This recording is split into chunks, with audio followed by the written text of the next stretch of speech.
जो लोग औरों के लिए कुछ करते हैं सच में वही जीते हैं। वो एक बात है जो हमारे गुरुजी हमेशा कहा करते हैं, जो आपके समक्ष अभी उपस्थित है। यदि आप उधर देखते हैं तो हमारे प्रथम गुरु कहें, जिन्हें वैसे तो माता पिताजी होते हैं प्रथम गुरु, लेकिन बाहर की दुनिया के श्री राजीव दीक्षित जी, तो उन्होंने कहा है, देखो पढ़ के देखो, मरना है ये तो पक्का है, तो फिर कुछ करके मरो ना।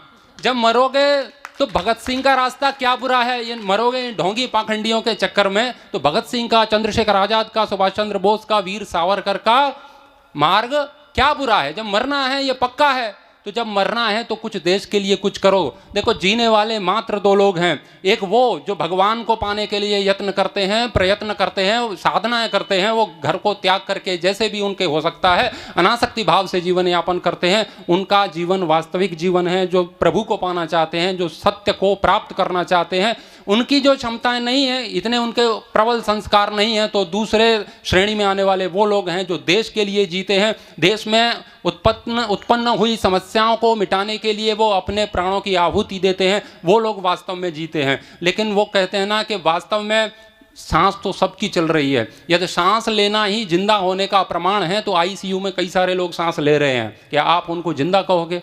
हम जिंदा लाश बन चुके हैं। देश में जो समस्याएं होती हैं उस पर हम विचार नहीं करते। कल मैं देख रहा था, हमारे मामा जी आए थे अपने मुरैना में, सबके ही मामा जी, मतलब मेरे व्यक्तिगत नहीं, शिवराज चौहान।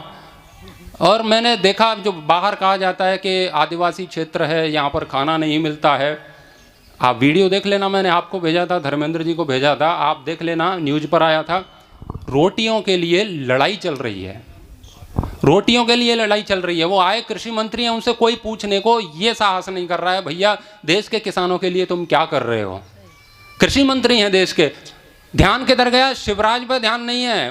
वो उसका जो दायित्व है देश के लिए, उस पर पूछने के लिए हमारी कोई ऐसी विचारधारा नहीं, ऐसी कोई मंशा नहीं है कि हम उनसे कुछ पूछ सकें। हमारा ध्यान किधर है?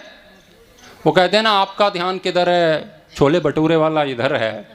तो हमारा ध्यान किधर है? बूंदी वाला इधर है। तो वो लूट रहे हैं, उसको खाना तक नहीं मिल रहा है क्या? ये स्थिति है हमारे देश की।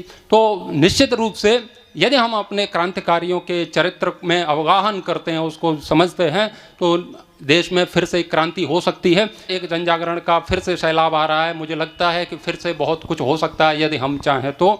आपने इतनी शांति से सुना, आपका बहुत बहुत धन्यवाद। और आप शांति से सुन रहे हैं।